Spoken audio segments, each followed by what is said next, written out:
Hello, and welcome to my channel. My name is Jonathan Cohn, and today I have my book review of the book Leviathans of Jupiter by Ben Bova. This is a book in his Grand Tour universe. It is a direct sequel to the book Jupiter that I read and reviewed earlier this year. Ben Bova has been quickly rising the ranks of my favorite authors of all time. After finishing this book, I am confident in saying he is an all-timer author for me. I don't know where on my all-time list he is quite yet. I need to read a few more books, but I love his writing style. He gets space exploration, science fiction, probably better than anyone else. He has the book Mars, which is one of my favorite science fiction novels of all time. It is an amazing read. And then he wrote Return to Mars, which I enjoyed, but it wasn't quite as good. But then he had the fantastic Mars Life, which is also an all-timer book, science fiction book for me. Really asked a lot of deep questions, really had some great themes, some great character interactions, some great ideas in this book. And it was also very fun to read. And you would not expect the topics in this book to be that exhilarating, but they were. And then he also wrote this Jupiter duology that has Jupiter and Leviathans of Jupiter, which is set a long time after the events of the Mars series. And you can read these. You could read this duology without ever having read any of the other Ben Bova books. And so I did a full review for Jupiter, and I really enjoyed it. So check that out, that review if you want. But this is a sequel. It's set about 20-ish, 25-ish years after the events of Jupiter, and Grant Archer, who was on the original team on the space station around Jupiter that discovered that there were these Leviathans in Jupiter, he is now in charge of the station, and he is trying to send a team to try to make contact with these Leviathans and see if they are intelligent species.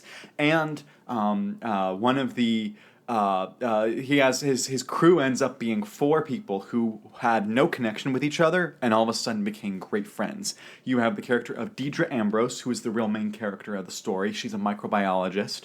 And then you have the character of Andy Corvus, who is really the kind of the brains behind the whole project, and he's the one trying to work on the communications elements. You have Max Yeager, who is the guy who's designing the ship that they're going to go into Jupiter. And then the fourth person is a man named Dorn, who's a mysterious cyborg with a kind of an interesting past.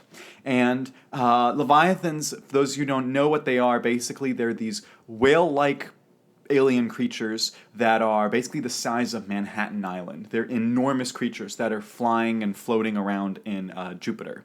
And main characters believe that they're intelligent, but they have to prove it. They have to find a way to communicate and prove that these aliens, these Leviathans, are intelligent. And so that's the basic premise of the book. And it just has some great action scenes of them exploring Jupiter. It has some great moments of kind of political stuff going on. There is a villain in this book named Catherine Westfall, who is just an evil woman in this book. She is such an excellent antagonist, such an excellent villain. She just makes you hate her in just the best ways. And I thought Ben Bova did a great job with her character. And you understand why she's doing everything, but you also hate her for it. And it was so well done, her character. And her character does some horrendous, and I mean some horrendous things in this book that you're just like, oh my goodness, I can't believe that you would be willing to do that. And so I loved the character of Catherine Westfall.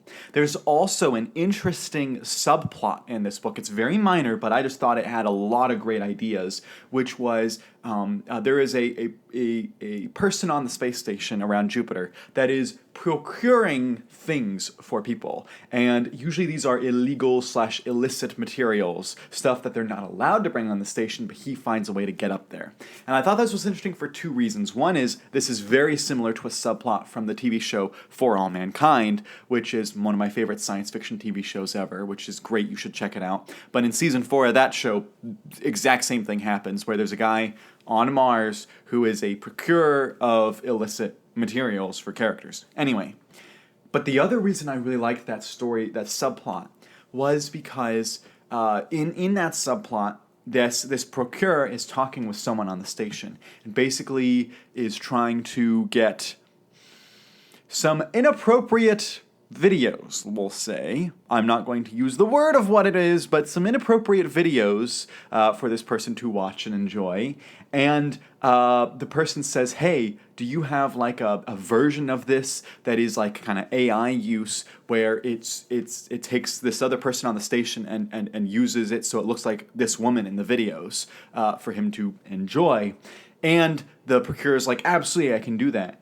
And this is something that we're dealing with today, where famous people are AI is taking them and using them in illicit ways, and they're having to try to fight back against it and trying to cover it up, and because they're worried about how that will hit their image and stuff. And I'm like, oh my goodness, this book, which was written back in 2011, is dealing with themes of stuff that is absolutely prescient today. You know, AI wasn't actually, we had ideas about AI, but it wasn't actually that advanced, really at all, back in 2011. But now, this is something that is actually happening today. And I just thought that was so interesting that Ben Bova was that prescient about this.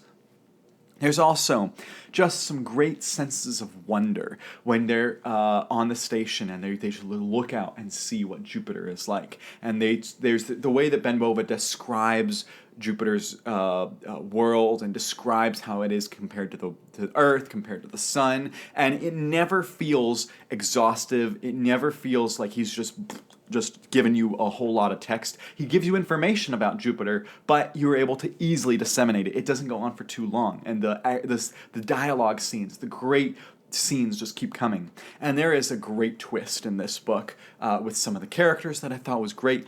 And you also get to see from inside the Leviathan's perspective. And obviously their minds are going to be different than human minds, so they're not going to think in exactly the same logical terms that we do, in the same thought patterns. And so Ben Bova has to try to write a book that we can understand, but also write sequences in it from the Leviathan's perspective. And I thought that was just incredible what he's able to pull off in this book. I mean, it's just incredible what he's able to do. And of course, the four friends I mentioned, Deidre Ambrose, Max Yeager, Andy Corvus, and Dorn, their whole storyline, especially towards the end of the book, was just amazing, just so riveting. And by the way, fun thing you should do. When you're reading these books, or maybe when you're like in between reading these books, pull up Gustav Holst's Jupiter, particularly the I Vow to Thee, My Country stuff. There's like an epic version on YouTube. It sounds amazing, and it works and it really gets you in the mood for space travel and science fiction. Anyway, but the epic sequences where they make contact with the Leviathans, which obviously happens. That's not a spoiler. They eventually make contact. Now, what happens with that contact? You'll have to read the book to find out. But is just so superb and incredible. And so Ben Bova, he wrote an amazing book here. And I thought that Jupiter was great. And Jupiter had some very different themes that it was discussing. But Leviathans is also exploring some new themes. And I thought it was even more interesting and more entertaining as a whole. And the way he's able to explore different types of themes while also just writing exciting stories is just one reason why I love his Grand Tour universe so much. So I have a lot more Grand Tour books I'm going to keep reading over the next few months, but for right now I loved Leviathans of Jupiter. So if you've read this book, let me know your thoughts about it in the comments section down below. And until next time, I'm Jonathan, and thank you for watching.